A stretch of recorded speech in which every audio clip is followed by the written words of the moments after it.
सो जा बेटा। और कितने दिन जागेगी? आज पूरा 1 हफ्ता हो गया, तू एक पल को भी सोई नहीं। बता आखिर बात क्या है, क्या छुपा रही है? माँ, मुझे कुछ समझ नहीं आ रहा। ऐसा लगता है अगर मैं सो गई तो शायद फिर कभी उठूंगी नहीं। हर बार जब आंखें बंद करती हूँ एक आवाज, एक साया मुझे पुकारता है। माँ, मुझे डर लगता है। ऐसा कुछ नहीं है बेटा, ये बस तेरा डर है। तेरा थका हुआ दिमाग तुझसे खेल रहा है। ये देख, ये दवाई ले। डॉक्टर ने कहा है इससे नींद आएगी और तू आराम से सो जाएगी। चल, अब कोई बहाना नहीं, ले इसे और सो जा। माँ, अगर ये दवाई ने भी काम नहीं किया तो? अगर वो चीज मुझे सपने में पकड़ लेगी तो? माँ, तू नहीं जानती, हर रात वो मुझे बुलाता है, मेरी आंखों के सामने खड़ा होता है। बस सुनीता, अब और नहीं। ये सब तेरा सोच का फरेब है। दवाई ले और अपनी आंखें बंद कर। मैं यहीं हूँ तेरे पास, कुछ नहीं होगा तुझे। सुनीता ने कांपते हाथों से गोली उठाई और एक घूंट पानी के साथ निगल लिया। वो चारपाई पर लेट गई, पतली चादर को अपने ऊपर खींचते हुए। उसकी बेचैन नजरें बार बार खिड़की की ओर उठ रही थी। दवाई का असर शुरू हुआ। सुनीता की पलकें भारी होने लगी और उसकी सांसें धीरे धीरे शांत होने लगी। लेकिन जैसे ही उसका शरीर नींद की गहराई में डूबने लगा, तभी एक ठंडी सिहरन उसकी रीढ़ की हड्डी में दौड़ गई। उसे लगा जैसे कोई ठंडे पंजों जैसे हाथ उसके कंधों को जकड़ रहे हों। उसकी सीने पर एक भारी बोझ बढ़ता जा रहा था, मानो कोई अदृश्य शक्ति उसे दबा रही हो। उसकी सांसें उखड़ने लगी और हवा में एक गंदी सड़ी हुई बदबू फैल गई जो उसके चेहरे के इतने करीब थी।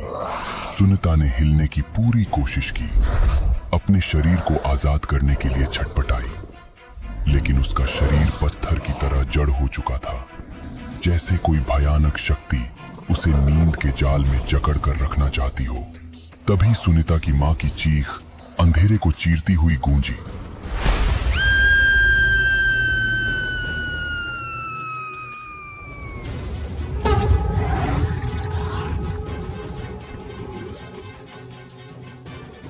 सुनीता बेटा, क्या हुआ तुझे?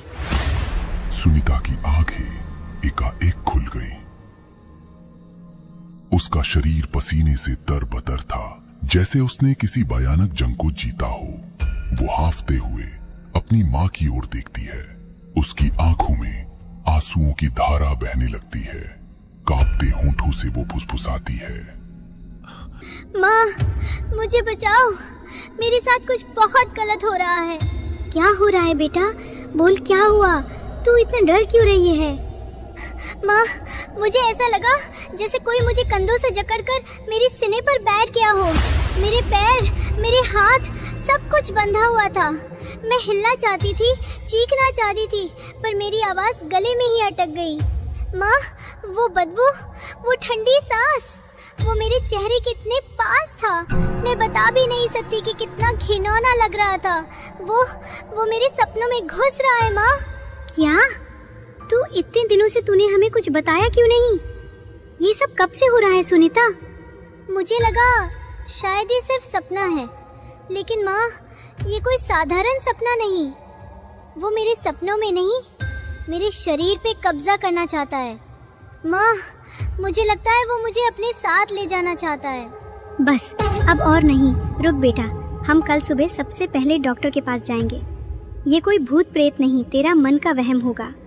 मैं हूं ना तेरे साथ, कुछ नहीं होगा। सुनीता ने अपनी मां का हाथ कसकर पकड़ लिया, लेकिन उसकी आंखों में अभी भी वही डर तैर रहा था। क्या ये वाकई सिर्फ एक सपना था या कोई भयानक हकीकत उसका पीछा कर रही थी? सुनीता और उसकी मां गांव के किनारे बने पुराने जीर्ण अस्पताल की ओर बढ़ी। अस्पताल की मध्यम रोशनी वाले कमरे में डॉक्टर, एक दयालु लेकिन सख्त मिजाज व्यक्ति, जिसके चेहरे पर गहरी रेखाएं थीं, ने ध्यान से उनकी बात सुनी। सुनीता की आवाज कांप रही थी, उसकी नजरें बेचैनी से इधर उधर भटक रही थी। उसकी मां ने उसका हाथ थाम रखा था। सुनीता, तुमने जो बताया वो बहुत गंभीर है। तुम्हारी मां ने कहा कि तुम 1 हफ्ते से सोई नहीं हो। ये सपने, ये डरावनी अनुभूति, मुझे सब कुछ विस्तार से बताओ। क्या हुआ था? कुछ ऐसा जो तुम्हें नींद से दूर रख रहा हो। डॉक्टर साहब, मुझे हर रात ऐसा लगता है जैसे कोई मेरे सीने पर बैठा हो, मेरे कंधों को जकड़ रहा हो। मैं चीखना चाहती हूँ लेकिन मेरी आवाज निकलती ही नहीं। एक घिनौनी बदबू, एक ठंडी सांस मेरे चेहरे के पास। मैं हिल भी नहीं पाती। ये सपना नहीं डॉक्टर साहब, ये कोई चीज है जो मुझे पकड़ना चाहती है। डॉक्टर साहब, मेरी बेटी को बचा लीजिए। ये पिछले कई दिनों से ऐसी हालत में है। मैंने उसे दवाइयाँ दी पर कुछ असर नहीं हुआ। वो रात रात भर जागती रहती है। डर के मारे उसकी सांसें थम सी जाती हैं। सुनीता, तुम्हें जो हो रहा है उसे स्लीप पैरालिसिस कहते हैं। तुम्हारा दिमाग इतना थक गया है कि जब तुम सोने की कोशिश करती हो तो वो नींद और जागने के बीच फंस जाता है। इस वजह से तुम्हें ऐसा लगता है जैसे कोई तुम्हें जकड़ रहा हो। लेकिन मुझे ये समझना होगा कि तुम इतने तनाव में क्यों हो। बताओ, कुछ महीनों पहले क्या हुआ था? कुछ ऐसा जो तुम्हें इतना डरा रहा हो। डॉक्टर साहब, कुछ महीने पहले सुनीता का पति वो गुजर गया। वो शराब पीकर सुनीता को बहुत मारता था। मेरी बेटी ने सब कुछ सहा, कभी मुंह नहीं खोला। लेकिन उसकी मौत के बाद से वो पूरी तरह टूट गई। शायद उसी डर ने उसे इस हाल में पहुंचा दिया। सुनीता, तुमने जो सहा वो कोई छोटी बात नहीं।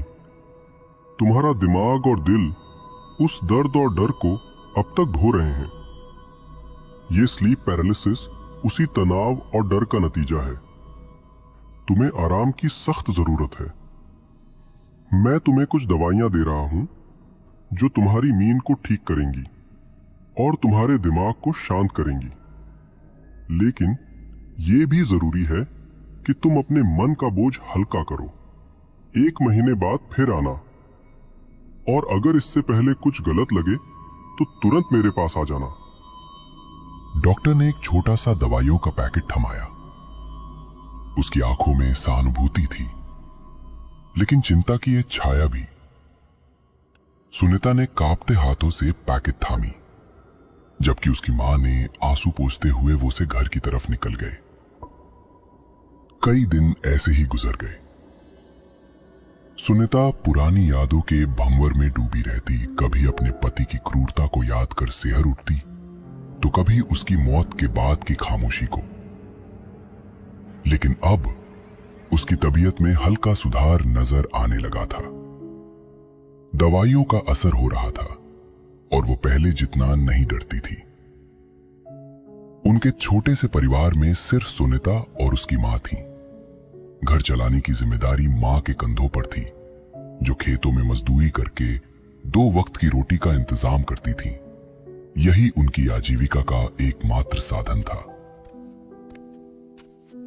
एक शाम जब मां खेत से थकी हारी लौटी, सुनीता ने उसे देखा और चुपके से चूल्हे पर रोटियां सेकने लगी। सुनीता, बेटा तू आज कुछ बेहतर लग रही है।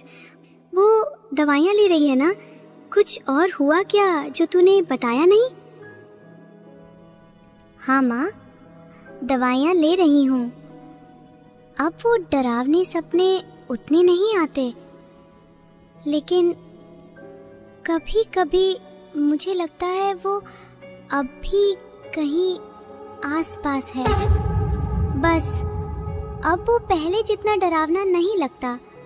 शायद मैं मजबूत हो रही हूँ माँ। बेटा, तूने जो सहा वो कोई आसान बात नहीं थी। लेकिन देख, तू अब धीरे धीरे उस अंधेरे से बाहर निकल रही है। मैं हर पल तेरे साथ हूँ। बस अपने मन को हल्का रख और भगवान पर भरोसा रख। माँ, तू इतना कुछ करती है मेरे लिए। खेतों में दिन भर काम, फिर घर। मैं भी जल्दी ठीक हो जाऊंगी और फिर हम दोनों मिलकर इस घर को चलाएंगे। मैं अब उस डर को जीतना चाहती हूँ। मेरी शेरनी, तू पहले से ही मजबूत है बेटा, बस थोड़ा और वक्त दे। वो साए, वो डर सब एक दिन चले जाएंगे। रात गहराने लगी थी और घर के बाहर हवा अब पहले जितनी भयावह नहीं लग रही थी। चूल्हे की हल्की आग की रोशनी में माँ और बेटी की बातें गूंज रही थी, जैसे एक नई उम्मीद की शुरुआत हो रही हो।